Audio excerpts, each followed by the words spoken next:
Bueno, comenzamos ahora Dale. esta parte especial con el analista internacional Eduardo Bior. ¿Qué tal, Eduardo? Bien, bien, muchas gracias. Un gran abrazo para ustedes, un gran abrazo para todo el público. Bueno, Ya que- y el tema que nos convoca es justamente esta noticia, notición que se dio a última hora del día martes, ¿no? Cuando medio como que ya no se esperaba por ahí del ingreso de del miércoles, ¿no? El ingreso de El miércoles, Argentina ¿no? a los BRICS, ¿no? Un poco, diríamos, si estuviéramos hablando de fútbol, fue en el tiempo de De descuento. descuento. Sí, sí, sí, sí, fue un golazo de Lula, que la hizo con la zurda, y realmente agarró al arquero dormido. Este, en, en este caso el arquero era el vicepresidente de Sudáfrica que venía operando para frenar todas las resoluciones de BRICS. Ya se sabe a favor de quién, de los desconocidos de siempre. ¿Mm? Y en realidad son dos cosas que hay que destacar, me parece, Eduardo, que son, primero, que se haya decidido que nuevos países ingresen, porque lo único que se decía es que se iba a hacer un documento donde iba a establecer las pautas para que en el futuro nuevos países ingresaran. Entonces, por un lado, que nuevos países ingresen, y después la segunda noticia es que Argentina estaba entre esos países, ¿no? Yo creo que las versiones tuvieron distintas fuentes, por lo que acabo de decir, lo dije con toda intención. Es decir, todo, todo el proceso que condujo a esta reunión cumbre, a esta decimoquinta reunión cumbre de BRICS, estuvo cruzada por luchas de poder. Es decir, había países que no tenían demasiado interés en una expansión, pero tampoco estaban en contra, como India, por la simple razón de que India no tiene candidatos a quien traer al BRICS. Es decir, porque está peleada con toda la vecindad. Está peleada con Pakistán, está Ujú. peleada con Ceilán, está peleada con Bangladesh, está peleada con Myanmar, está peleada con Nepal más o menos. Y, entonces no tiene candidatos para ofrecer en su barrio. No puede decir, en la esquina tengo a tales muchachos esperando. Con el único candidato con el cual India tiene buenos negocios es con Irán, porque la República Islámica de Irán, India y Rusia están en la iniciativa de transporte norte-sur para fundamentalmente para el transporte de gas y petróleo ruso hacia India, a través de Irán. Eso es fundamental. En ese sentido, India tenía mucho interés en la incorporación de Irán, pero como también lo tenían China y Rusia, ahí no hubo contradicción. Inclusive Irán tiene convenios bilaterales también muy, pero muy interesantes con Rusia, ¿no? Tanto en el ámbito de la tecnología militar como también la construcción de ferrocarriles rusos en Irán. Además, digo, Irán era un firme candidato al ingreso, ¿no? Además es miembro de la Organización de Seguridad de Claro, Shanghái. claro, claro. Entonces, es como que se caía de Maduro. Después había países como eh, China. ¿Cuál es el interés de China en las incorporaciones? El interés de China no se dirige especialmente a un país o a una región.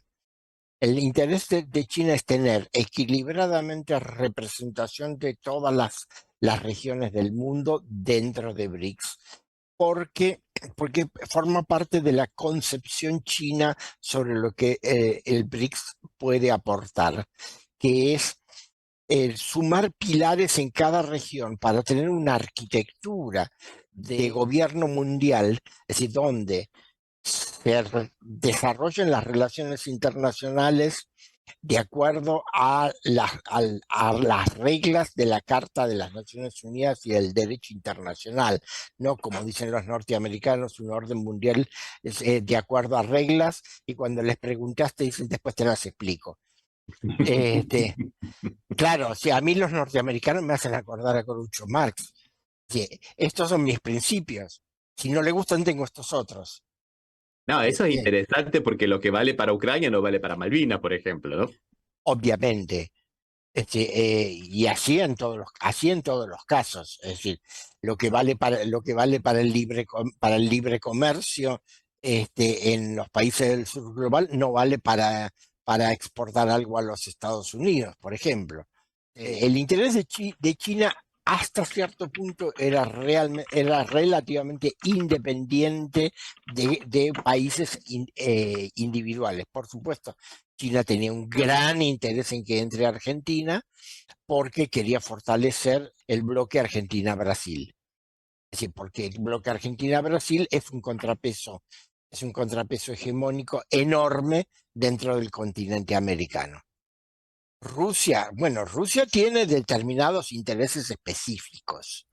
Tiene determinados intereses específicos. Por supuesto, tiene interés con Argentina, a pesar de que la política del actual gobierno argentino en los últimos 3 años ha sido sumamente oscilante. Pasó de ir a buscar desesperado las vacunas Sputnik a votar contra Rusia en la General de Naciones Unidas, ¿no? No obstante, es decir, Rusia tiene interés, primero, porque en algún momento cuando la situación se calme, quiere retomar los proyectos en materia de transportes y de energía que tenía apalabrados con el gobierno argentino, porque Rusia mira atentamente al Atlántico Sur y a la Antártida. Rusia es potencia antártica y este, existe una versión de que el Tratado Antártico, que originariamente caducaría en 2040, podría ser por medida de excepción abrogado ya en 2030, con lo cual estaríamos en un conflicto geopolítico de dimensiones gigantescas aquí en el Atlántico Sur por la simple razón de que es la región continental más cercana a la Antártida. Además están las islas en el medio, Claro. con una Eduardo, base de la OTAN. Eduardo, te quería hacer una consulta. O sea, se escuchan varias versiones o varias acá en la Argentina sobre cuáles las ventajas para la Argentina de pertenecer a los BRICS. ¿Vos podrías resumir más o menos cuáles son esas ventajas? Una. Y dos, otra pregunta que te hago, pero es curiosidad propia. ¿Cómo pueden coincidir Arabia Saudita, Irán y los Emiratos Árabes Unidos en esta organización? Y bueno, Del mismo modo que pueden coincidir India y China. Es que acá hay una cuestión, digamos, los medios, por ignorancia en gran parte, por malicia en otros casos, mayormente. están confundiendo mucho. No, porque hasta los Mm. medios amigos se están confundiendo. Ah, Se presenta a BRICS como si fuera un bloque económico. Y yo a BRICS lo defino como un club de buenas maneras en las relaciones internacionales. Es decir, es una asociación para reordenar la gobernanza del mundo. Volver, y lo repito, a la Carta de las Naciones Unidas, al derecho internacional y lo que yo no he mencionado, pero que está detrás de todo esto, que es volver a los 5 principios de la coexistencia pacífica, es decir, que guían la política exterior china desde 1955 y que fueron adoptados en la fundación del movimiento de los no alineados en la conferencia de Bandung de septiembre de ese año. Es decir, son los 5 principios, o sea, autodeterminación de los pueblos, no intromisión en los asuntos internos de otros países, resolución pacífica de los conflictos, competencia pacífica entre los sistemas. Entonces son principios que permiten la convivencia, de eso se trata. Y cuando yo digo que se trata de organizar, de reorganizar la convivencia del mundo, no de eliminar la competencia. La competencia va a seguir existiendo, Claro. pero es propio de la doctrina china de la comunidad para un futuro compartido de la humanidad. Es decir, somos diferentes, cada uno tiene derecho a vivir como quiera, pero respetémonos y vivamos en paz. Bueno, entonces, de la descripción misma surge la respuesta a la primera pregunta.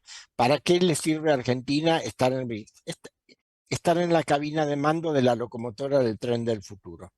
Y es interesante esto, dejarlo bien claro, porque salvo Patricia Bullrich, que es como decíamos en Venado Tuerto, creo que firma también Osvaldo, un tractor, Era. mucha fuerza y pocas luces, Sí. que salió a decir bueno, que si ella gana las elecciones, Argentina no estará en los BRICS.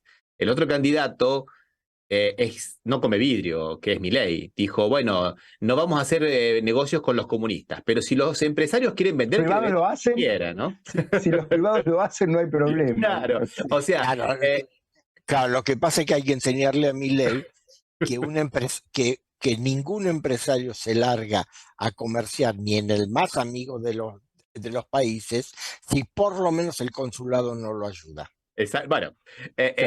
él quiso Y sin escapar y no crédito pudo. público, sin crédito estatal, nadie exporta. Sí, sí, sí, sí, es Sobre todo en absolutamente. un país que no tiene flota mercante y que no tiene seguro naviero propio. Lo cual es todo un tema que no es menor, ¿no? Porque una de las principales sanciones contra la exportación de petróleo de Rusia después del conflicto en Ucrania fue justamente a través de los seguros de los seguros navieros, ¿no? Ujú. Y se ha generado toda una economía paralela al respecto, con lo cual Rusia ha conseguido de alguna manera esquivar todas esas sanciones. Pero es un tema muy, muy importante y cada vez me acuerdo más del general Perón en eso, ¿no? Que el primero y el segundo gobierno de Perón que creó la flota mercante justamente como una cuestión de soberanía, ¿no? Claro, nacionalizó la flota Dodero y la desarrolló como flota mercante argentina. Flota mercante y flota fluvial. Hoy en día vivimos el absurdo de que Paraguay tiene la tercera flota fluvial del mundo. Por algún motivo están los ingenieros del ejército norteamericano queriendo hacer obras en el río Paraguay, en la cuenca, lo que la mal llamada hidrovía, porque supuestamente ellos tendrían como el know-how de sus cuencas en Norteamérica, pero sabemos muy bien que siempre hay que desconfiar bastante de estas buenas intenciones, ¿no, Eduardo? Habitualmente sí. Bueno, y ahí nos lleva a otro punto también que es muy interesante, hablando ya de la integración Mercosur, que es este apoyo maravilloso, fantástico de Lula, que le ha dado al ingreso de Argentina a los BRICS, que lo ha hecho explícito desde el primer día y que ha sido un espaldarazo, un aventón impresionante, ¿no, Eduardo? De Lula contra Itamaraty. Exactamente, ahí quería Eh, llegar. Itamaraty hizo guerra hasta el último minuto. Es más, el jefe del departamento Eurasia de Itamaraty es un embajador que era en 2014, creo. Sí, me parece que era en 2014 embajador en Bolivia. Y fue el que traicionó a Dilma en un operativo, dejó escapar a un narco, no me acuerdo bien la anécdota. Es decir, pero es un enemigo furibundo de Dilma, que actualmente es el director del Departamento de Eurasia de Itamaraty, y bueno, ese director, y digamos, la Sherpa que nombró para la conferencia cumbre de los BRICS, es correspondientemente una señora, por lo que me enteré, que, a ver, en términos diplomáticos lo formulaba.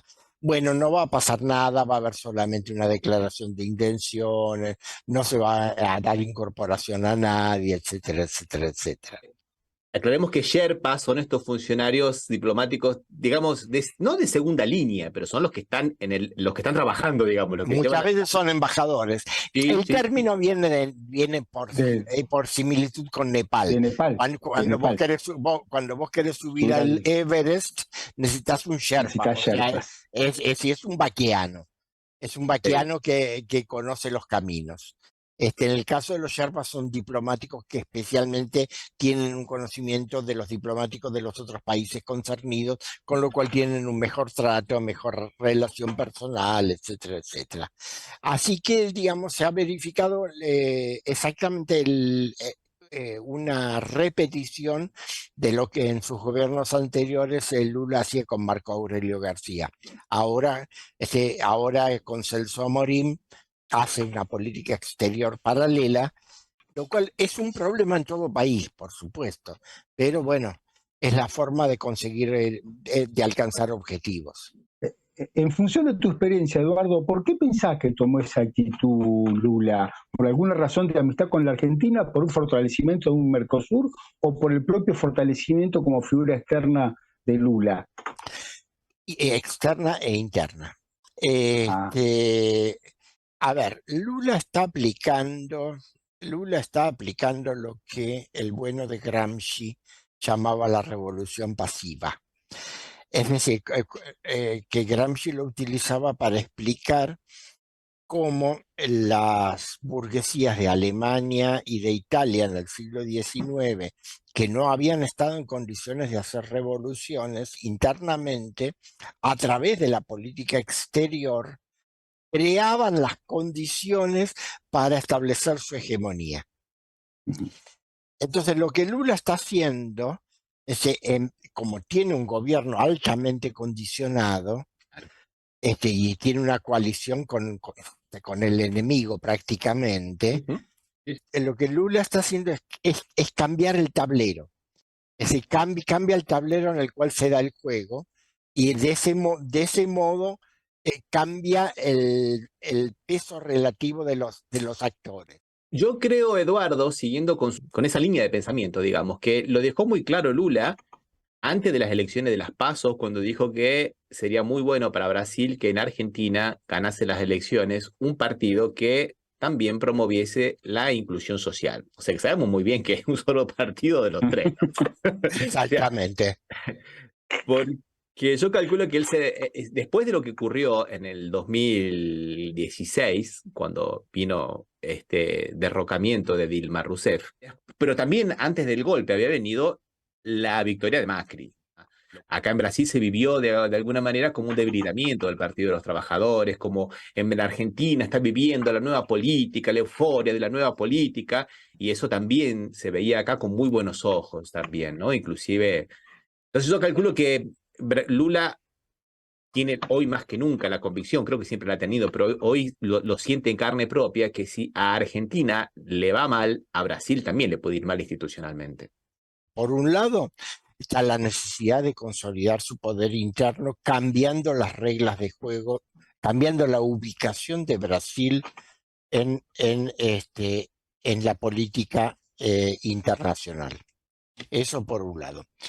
Por el otro lado, precisamente por las dificultades que encuentra Lula para reindustrializar Brasil. Veamos, por ejemplo, los condicionamientos que inmediatamente se le pusieron cuando anunció un nuevo plan de aceleración del crecimiento. Tiene límites objetivos para desarrollar el mercado de consumo brasileño. Entonces, lo que quiere es aprovechar el argentino. Claro. Sí, sí. Es decir, además aprovechando, claro, la interconexión entre las empresas, sobre todo en particular en el área automotriz, pero no solo, para tener un mercado extra que permita una acumulación de capital que él espera poder aplicar dentro de Brasil. Es decir, las limitaciones que él tiene son múltiples. No maneja el Banco Central, no maneja el sistema bancario y financiero, es decir, no maneja el comercio exterior, no maneja la política agraria. Es muy poco lo que él puede hacer para cumplir con su programa y terminar el gobierno, digamos, con un ciclo de crecimiento real. Ahora ha tomado medidas distribucionistas, pero son muy limitadas. Y si la economía brasileña no crece, eso tiene un límite a corto plazo. Entonces ese límite él lo excede ampliando el mercado brasileño en el exterior. En tercer lugar, es decir, el peso específico que Brasil adquiere a nivel mundial, al tener como segundo, como copiloto a Argentina. Es decir, tanto en relación a los BRICS mismos, porque él tiene que equiparar el poder de China y Rusia. Sí. Y por el otro lado, para reactivar la vieja demanda del ingreso al Consejo de Seguridad de las Naciones Unidas con un puesto permanente. Que ese es el sueño dorado de la diplomacia brasilera, pero también del Partido de los Trabajadores, que lo viene diciendo desde el primer día ya que asumieron en el 2002, ¿no? El de tener el puesto permanente en el Consejo de Seguridad. Sí, lo que pasa es que sería otra discusión. Sí, sí. Desde el punto de vista argentino, acompañar a Brasil en eso solamente es pensable si hay algún tipo de convenio o de acuerdo muy claro de codivisión del poder. Es decir, que aunque sea Brasil, se acuerde para qué tipo de mociones tiene que haber consulta necesariamente, alguna cosa así. Es decir, porque si no, entregarle a Brasil un cheque en blanco, Argentina no puede. México tampoco, por ejemplo. México no lo va a hacer de ninguna manera, Claro, claro. porque, porque México está ligado a América del Norte. Lo ha Ujú. dicho López Obrador clarísimamente. ¿Será una razón por la cual México no tiene expectativas en los BRICS o nunca va por ser la segunda economía, digo, no después de Brasil? Es que no lo necesita. No lo necesita los BRICS. México no necesita BRICS, porque México tiene una posición con la política de López Obrador, ha conquistado una posición de bisagra múltiple.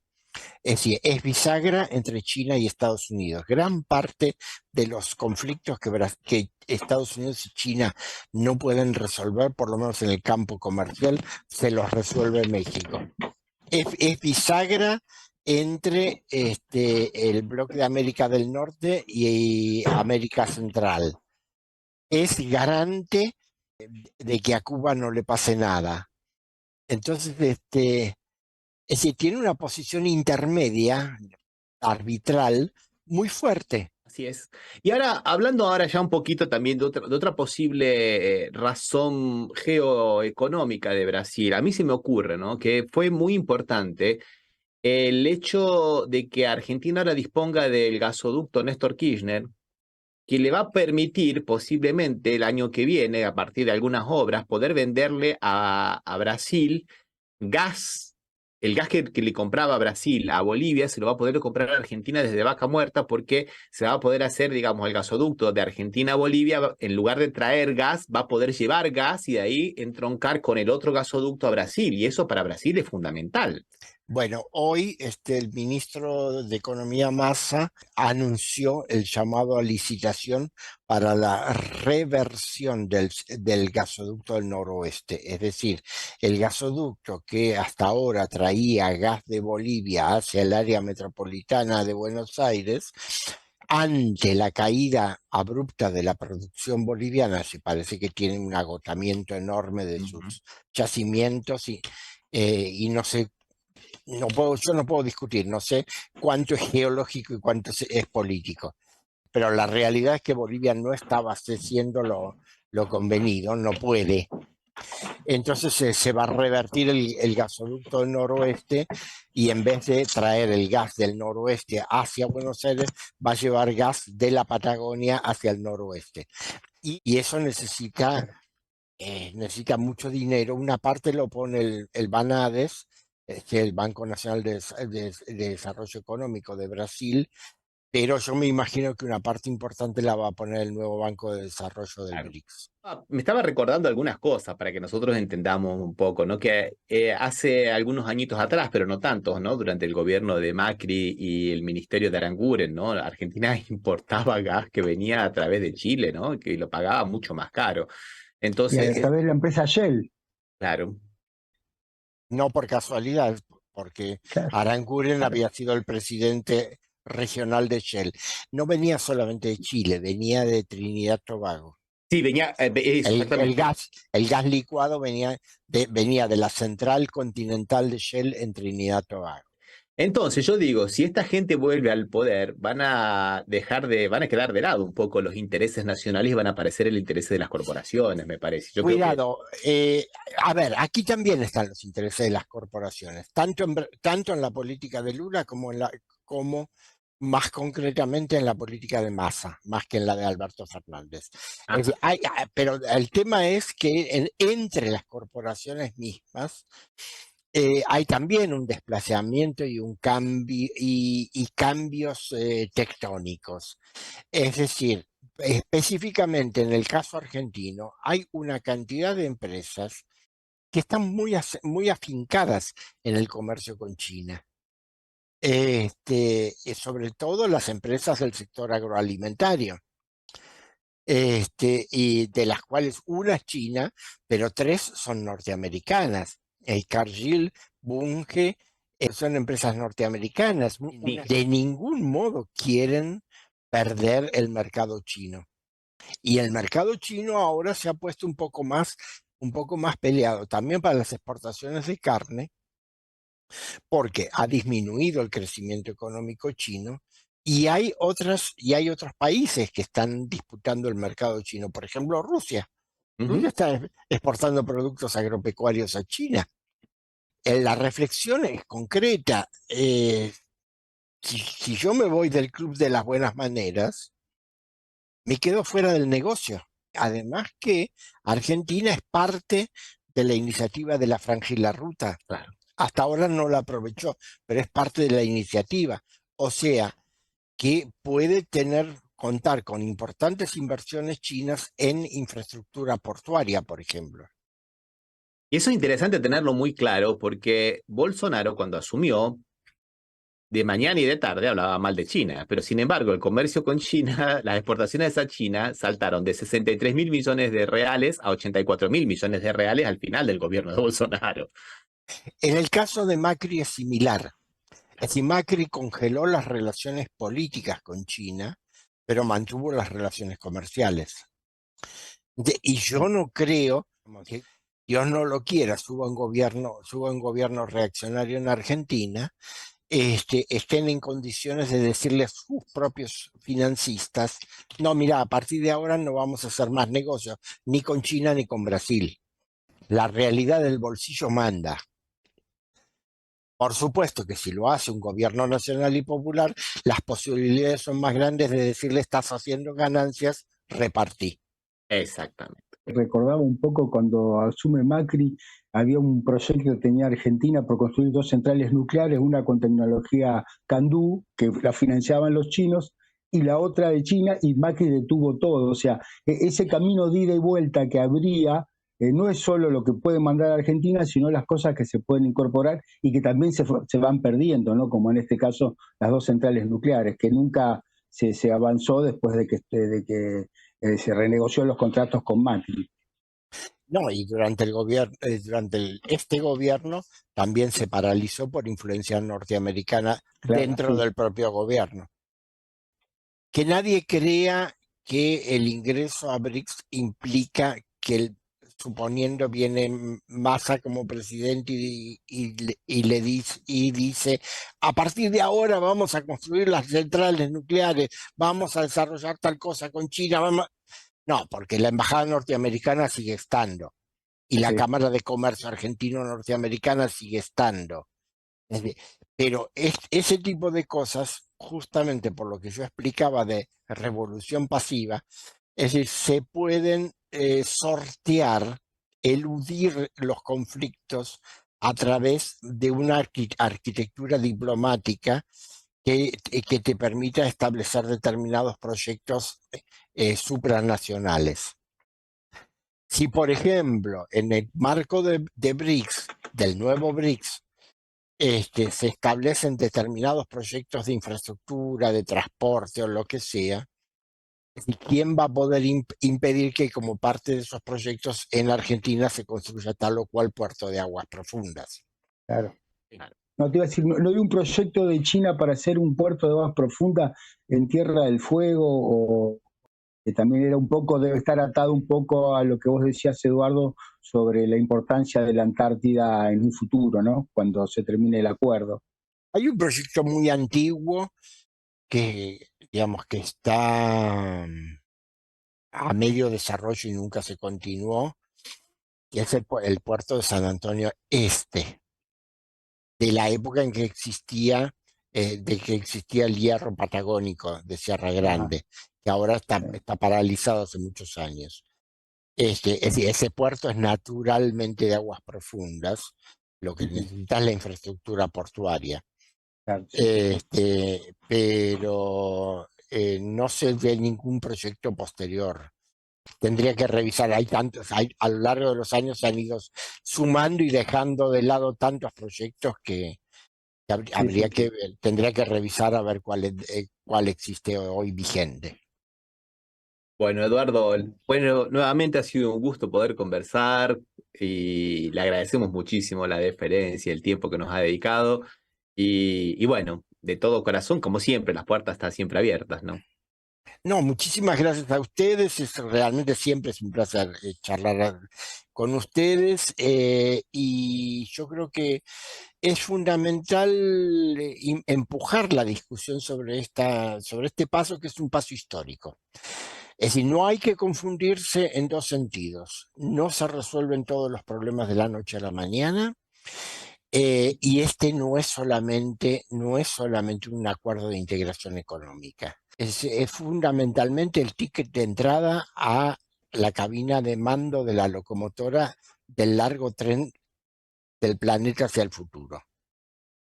Y Eh, hoy y es no, BRICS 11, pero mañana puede ser BRICS 40, 50 y todo ahí. exactamente, exactamente. Y Argentina está, pero el hecho de que Argentina digamos, dentro de los 6 que son integrados en la primera ampliación, bueno, en la segunda ampliación, si Ujú. consideramos la de Sudáfrica, Claro. es un reconocimiento muy importante al rol.